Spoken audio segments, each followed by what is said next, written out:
Hello everyone, I am Yogesh Chandra Shukla, your biology faculty. आप लोगों का बहुत स्वागत है आज के सेशन में। 11th बर्बाद हो रहा है, बहुत चिंता है। शुरुआत तो हमने बहुत जबरदस्त की थी, पर साल अंत आते आते हमारी परेशानियों का जो गुबार है वो बहुत बढ़ गया है। या फिर हमने ये सोच लिया है कि क्लास 11th बहुत आसान है, 11th होम एग्जामिनेशन है, हम आसानी से कर लेंगे और बोर्ड में हम टॉप भी कर लेंगे। क्या इस ख्याल में है आप लोग? तो ये सिर्फ एक ख्याली पुलाव है।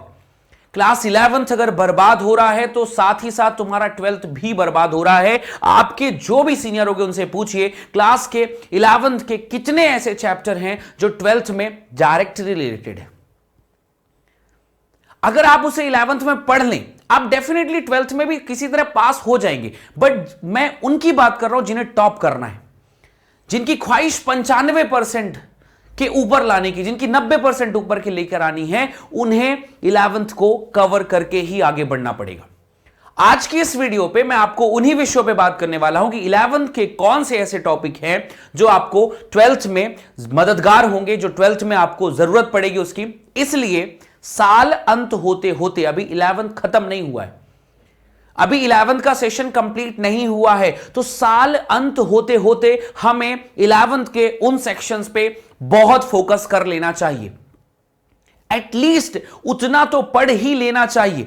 अगर हम इतना भी पढ़ लेते हैं तो हमारे बोर्ड के लिए हम एक अच्छी तैयारी लेकर जाएंगे। जब आप 12th में पहुंचेंगे और उस समय आप जब इसे कवर करके आगे बढ़ोगे ना, तो एक कॉन्फिडेंस लेकर जाओगे कि हां मैंने कुछ पढ़ा है। सपोज करो कि 12th की पहली क्लास में बैठे हो, टीचर पढ़ाना स्टार्ट करे तुम्हें और तुमसे पूछे कि क्या तुमने ये पढ़ा था 11th में, तुम्हें नहीं पता हो, अगर तुम्हारा मोरल पूरा जमीन के अंदर धंस जाएगा। तुम्हें सबसे पहली नेगेटिविटी आ जाएगी कि यार मैंने ये क्यों नहीं किया।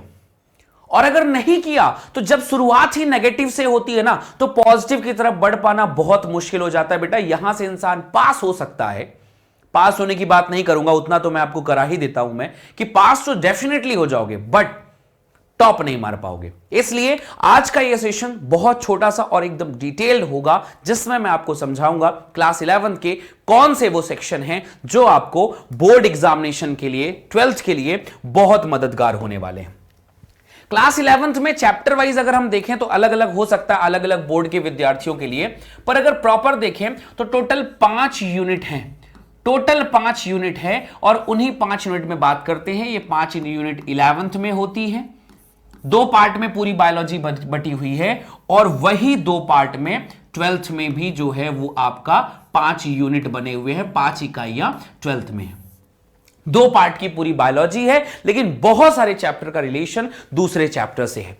सबसे पहले बात करते हैं पहले चैप्टर से।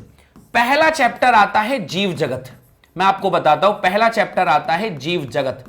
इस चैप्टर में आपको क्या पढ़ना होता है आपको पता है? इस चैप्टर में आपको पढ़ाया जाता है जीवन है क्या, जीवन की उत्पत्ति कैसे हुई, जीवन की कहानियां क्या है। यह चैप्टर, दूसरा चैप्टर आता है जीवों का वर्गीकरण। मैं आपको बताता हूं इसके क्या जरूरत है, जीवों का वर्गीकरण। यह दूसरा चैप्टर है, दूसरा चैप्टर है, इसके ऊपर क्वेश्चन पूछे जाएंगे। तीसरा चैप्टर, मैं तीनों की बात बताता हूं, जंतु जगत, पादप जगत, सॉरी, सबसे पहले तीसरा यूनिट जो बनता है वो बनेगा आपका पादप जगत, और पादप जगत के बाद 4th नंबर का पॉइंट आता है जंतु जगत। आप अपने बड़े भाइयों से पूछ सकते हो जिसने ये चैप्टर पढ़ा होगा, इस चैप्टर में आपको पूरी बायोलॉजी के जितने भी जीव जंतु हैं उनका जीवन, उठना बैठना, हर एक चीज सिखाई जाती है। बैक्टीरिया के बारे में पढ़ाया जाता है, बैक्टीरिया की प्रकृति के बारे में पढ़ाया जाता है। इससे आपको 12th में कौन से चैप्टर में मदद होगी मैं आपको बताता हूं। जब तक आप जीवों के बारे में नहीं पढ़ेंगे तब तक आप जीवों में जनन नहीं समझ पाएंगे। तो जब तक आप जीवों में जनन की, अमीबा ऐसा जनन क्यों करता है, नहीं समझ पाएंगे। हां, रट्टा मार सकते हो, पॉइंट टू बी नोटेड, ये याद रखिएगा कि याद रखना कि आप इसे नोट कर लीजिए कि आप रट्टा मार सकते हो, लेकिन समझ नहीं सकते कि जीवों में जनन, अलैंगिक जनन क्यों होता है, क्यों ऐसे कुछ जीव हैं जो अलैंगिक शो करते हैं, क्यों कुछ ऐसे जीव हैं जो लैंगिक शो करते हैं, ये जनन क्यों होता है, इसकी प्रकृति क्या है, आप कभी नहीं समझ पाएंगे।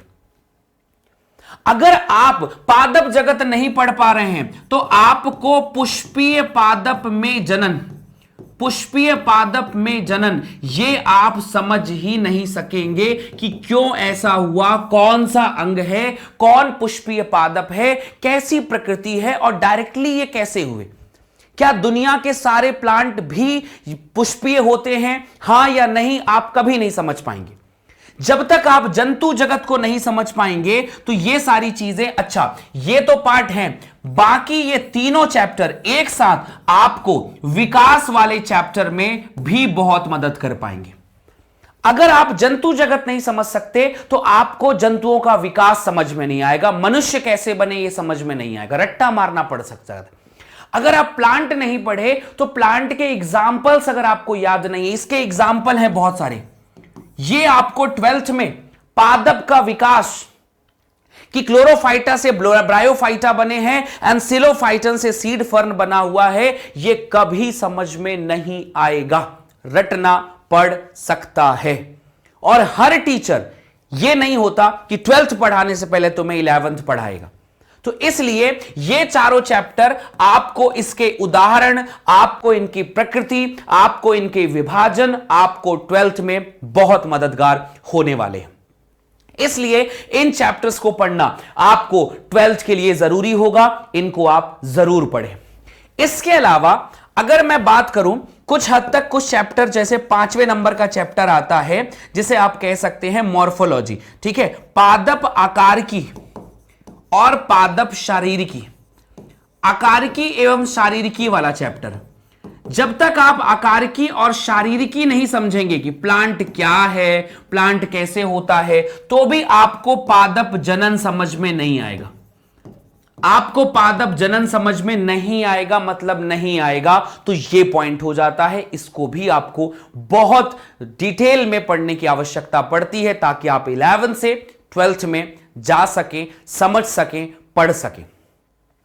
इन चैप्टर्स में से कुछ और चैप्टर है जिसमें आता है सूक्ष्म जीव मानव कल्याण में, ठीक है, मानव कल्याण में सूक्ष्म जीव एक टॉपिक आता है। जब तक आप सूक्ष्म जीवों को पढ़ेंगे ही नहीं तब तक आप उससे कल्याण कैसे करवा लेंगे अपना। और सूक्ष्म जीवों को पढ़ने के लिए जीवों का वर्गीकरण, बैक्टीरिया वाला चैप्टर पढ़ना आपके लिए बहुत जरूरी है।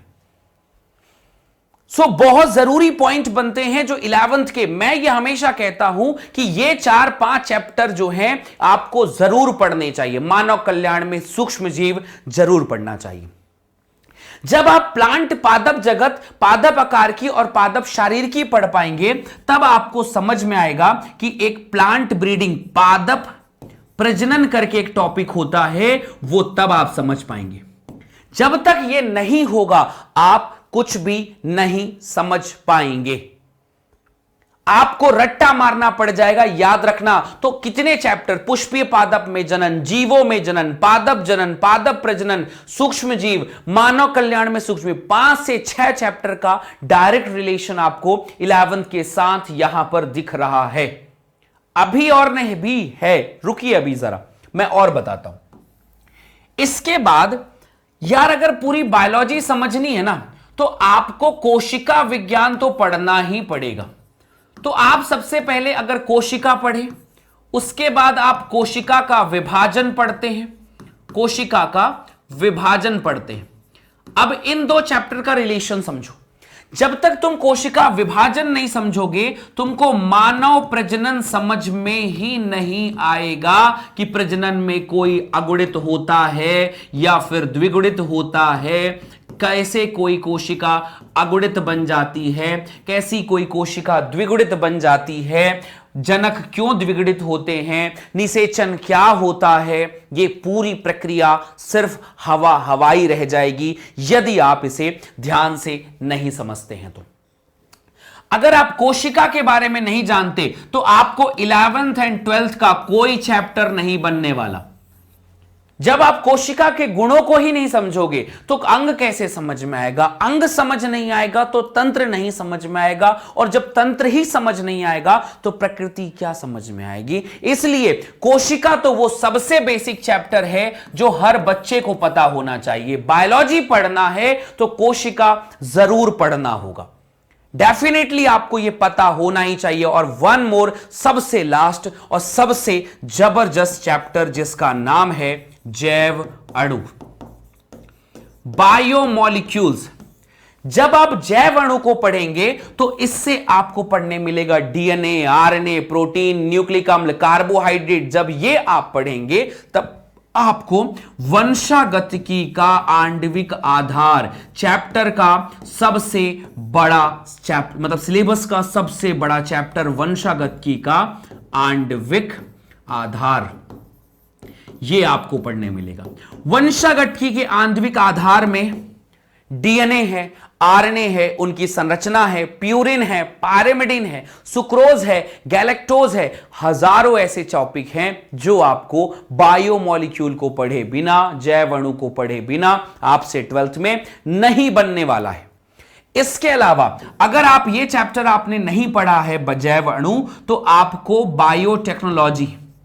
बायोटेक्नोलॉजी यानी जैव प्रौद्योगिकी वाले कोई चैप्टर का कॉन्सेप्ट समझ में नहीं आएगा।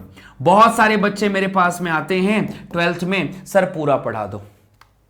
नीट में बच्चे पहुंच जाते हैं और बोले सर ये बायोटेक्नोलॉजी ना यार बड़ा कठिन सा चैप्टर था, समझ नहीं आया। ये ना वंशागतिकी का आणविक आधार बड़ा कठिन सा चैप्टर है, नहीं आया।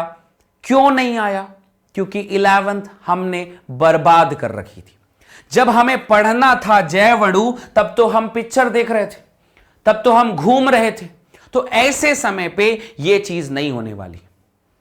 देखो भाई, मैं तुम्हें पास कराने की बात करूं, पास करवा सकते हैं, वो कोई बड़ी बात नहीं। मैं गधों को पढ़ाने का भी मादा रखता हूं, उनसे भी मैं एबीसीडी बुलवा सकता हूं। लेकिन जिनकी ख्वाहिश टॉप करने की है उनका क्या? एक टीचर तभी सबसे बेहतरीन टीचर माना जाता है जब वो बेस्ट रिजल्ट दे पाता है। पास कराना कोई रिजल्ट नहीं होता, वो तो टॉप करवाने वाले बच्चों का जो टीचर होता है वो बेस्ट माना जाता है। तो मैं भी चाहता हूं कि मेरे बच्चे भी टॉप करें।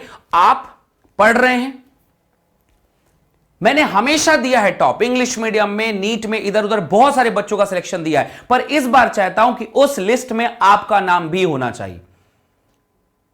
देखो भाई, अगर हर साल टॉप दिए हैं, इस साल नहीं देंगे, मेरा नाम खराब होगा। तो मेरे नाम के लिए पढ़ना होगा, क्लास 11th पढ़ना होगा, आपको पढ़ना होगा, क्योंकि 12वीं टॉप करना है। तो इसके बाद आपके इकोलॉजी वाले चैप्टर है 12th में। इकोलॉजी का मतलब होता है भाई, यहां पर हम पढ़ेंगे पारिस्थितिकी वाले चैप्टर है। अब ये पारिस्थितिकी वाला चैप्टर वातावरण को, पर्यावरण को, प्रदूषण को तुम तब समझ पाओगे जब तुम जीवों के बारे में पता रहे तुम्हें कुछ। तो पहले जीवों को पढ़ो, फिर उनकी प्रकृति समझ में आएगी कि वो सहजीविता क्या है, परजीविता क्या है, पिरामिड्स कैसे बनते हैं, सारा कुछ समझ में आएगा फिर। मुझे उम्मीद है आपको क्रिस्टल क्लियर होगा कि 11th आपको हल्के में नहीं लेना है। 11th के बहुत सारे सेक्शंस आपको बहुत मन लगाकर पढ़ना है। मैंने अभी तक 2 यूनिट 11th की पूरी छोड़ दी। एक तो पूरा मानव का जो शारीरिकी और अकारकी वाला चैप्टर है, और पादप वाला प्लांट फिजियोलॉजी और ह्यूमन फिजियोलॉजी पूरा। तो एटलीस्ट आपको ह्यूमन फिजियोलॉजी, प्लांट फिजियोलॉजी को अगर अभी यहां पे थोड़ा सा साइड भी कर दें, क्योंकि सबसे बड़े चैप्टर तो यही हैं, लेकिन फिर भी साइड कर दें, तो आपको जैव अणु, कोशिका विभाजन, कोशिका, पादप आकारकी, शारीरिकी, जंतु जगत, पादप जगत, जीवों का वर्गीकरण, जीव जगत, ये बेसिक है। ये कम से कम आपको पता होना चाहिए। और मैं दावे से कहता हूं कि हर बच्चा सिर्फ इन्हीं चैप्टर को सबसे ज्यादा इग्नोर करता है।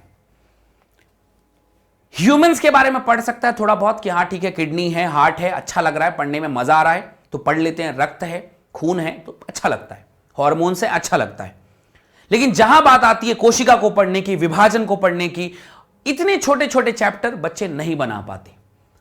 और यहां पर बात बोर्ड को सिक्योर करने की है, नीट को सिक्योर करने की है, तो नंबर यही चैप्टर आपको दिलाएंगे और इन्हीं चैप्टर्स को पढ़ के आपको बढ़िया नंबर मिल पाएगा। तो मुझे उम्मीद है आप ये समझ पाए होंगे कि 11th की संजीदगी कितनी है। 11th का इंपॉर्टेंस कितना है, और इसी इंपॉर्टेंट टॉपिक को पढ़ के हम 12th टॉप करेंगे, आप टॉप करेंगे, मैं टॉप करूंगा, सब मिलकर अपना रिजल्ट सुधारेंगे। मुझे उम्मीद है आपको यह सेशन अच्छा लगा होगा। अगर अच्छा लगा सो हिट लाइक बटन, सब्सक्राइब करें हमारे चैनल को, और शेयर, अपना जो बेल आइकन है जरूर प्रेस करें, और अपने दोस्तों से जरूर शेयर करिएगा। 1 दिसंबर से नया बैच स्टार्ट हो रहा है क्लास 11th के लिए, क्लास 12th के लिए। आप सभी बच्चे अपनी भरपूर उपस्थिति के साथ इस चैनल पे आप अपने जो भी ज्ञान अर्जित है वो करते रहें। थैंक यू सो मच, अपना ध्यान रखना।